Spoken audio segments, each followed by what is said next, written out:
మీ business ఏదైనా మీ ఊర్లో promotion చేయాలంటే అది సుమన్ టీవీతోనే సాధ్యం. ఇప్పుడే సంప్రదించండి. రేవంత్ రెడ్డి సీఎం అయ్యాక ఆయన తీసుకుంటున్న నిర్ణయాలు ఆసక్తిని, ఆశ్చర్యాన్ని కలిగిస్తున్నాయి అనడంలో ఎలాంటి సందేహం లేదు. పాలనలో తనకంటూ ఓ ప్రత్యేక మార్క్ కనబరిచేలా ఎప్పటికప్పుడు సీఎం రేవంత్ రెడ్డి సంచలన నిర్ణయాలు తీసుకుంటున్నారు. అందులో ఒకటి హైడ్రా. చెరువులను మింగేసే అక్రమార్కుల గుండెల్లో హైడ్రా నిద్రపోతుంది. తాజాగా మరో అభినందనీయమైన నిర్ణయం తీసుకున్నారు రేవంత్ రెడ్డి. ట్రాన్స్జెండర్లకు ఉపాధి అవకాశం కల్పించే విధంగా వారిని హైదరాబాద్ నగర ట్రాఫిక్ నియంత్రణకు వాలంటీర్లుగా నియమించాలనే ఆలోచన చేశారు. హైదరాబాద్ను వేధిస్తున్న సమస్యల్లో ట్రాఫిక్ ప్రధానంగా ఒకటి. నిత్యం లక్షలాది మంది వాహనదారులతో రోడ్లు క్రిక్కిరిసిపోతాయి. కొన్నిసార్లు గంటల తరబడి రహదారులపై నిలిచిపోయే పరిస్థితి.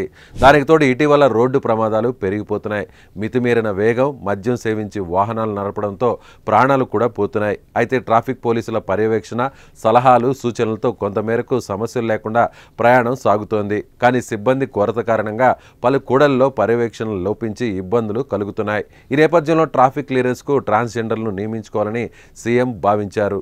శుక్రవారం సచివాలయంలో మున్సిపల్ పాలనపై అధికారులతో సీఎం సమీక్ష నిర్వహించారు. ఈ సందర్భంగా హోంగార్డ్ తరహాలో ట్రాన్స్జెండర్లకు ఉపాధి కల్పించేలా చర్యలు తీసుకోవాలని అధికారులకు సూచనలు చేశారు. వారి వివరాలను సేకరించాలని ఆదేశించారు. రాష్ట్రంలో ప్రస్తుతం రిజిస్టర్ అయిన ట్రాన్స్జెండర్లు 3,000 మందికి పైగా ఉంటే నగరంలోనే 1,000 మంది ఉన్నట్లు అంచనా. వీరిలో ఆసక్తిగా ఉన్నవారిని ముందుగా గుర్తించి లిస్టును తయారు చేసి వారిలో అర్హులకు అవకాశం కల్పించనున్నట్లు సమాచారం. అర్హులకు 10 రోజుల శిక్షణ అందించి ప్రతి నెల స్టైఫండ్ కూడా ఇచ్చే యోచనలో ప్రభుత్వం ఉంది. ప్రస్తుతం ఎంతోమంది ట్రాన్స్జెండర్లు సిగ్నల్ వద్ద డబ్బులు వసూలు చేసే వృత్తిలో ఉన్నారు.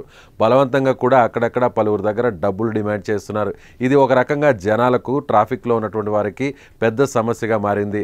అయితే రేవంత్ నిర్ణయంతో అటు ట్రాన్స్జెండర్లకు అలా డబ్బులు అడిగే అవసరం లేకుండా పోయి గౌరవంగా ఉద్యోగం చేసే ఛాన్స్ వచ్చింది. ఇటు సిగ్నల్ వద్ద వాహనదారులకు కూడా సమస్యలు కూడా తీరిపోతాయి. నిజానికి చాలామంది ట్రాన్స్జెండర్లు ఉద్యోగ, ఉపాధి అవకాశాలు లేకపోవడంతో తప్పటడుగులు వేస్తున్నారు. వారి దారిలోనే మిగిలిన వారు కూడా ప్రయాణించడంతో వారికి గౌరవం లేకుండా పోతుంది. సమాజంలో వివక్షకు కూడా గురవుతున్నారు. దీంతో వారిలో ఆత్మవిశ్వాసం నింపేందుకు రాష్ట్ర ప్రభుత్వం మరో అడుగు ముందుకేసి ట్రాఫిక్ విభాగంలో నియమించేందుకు సిద్ధమవడం ఓ మంచి నిర్ణయం. సీఎం నిర్ణయంపై ట్రాన్స్జెండర్లకు ఆనందం వ్యక్తం చేస్తున్నారు.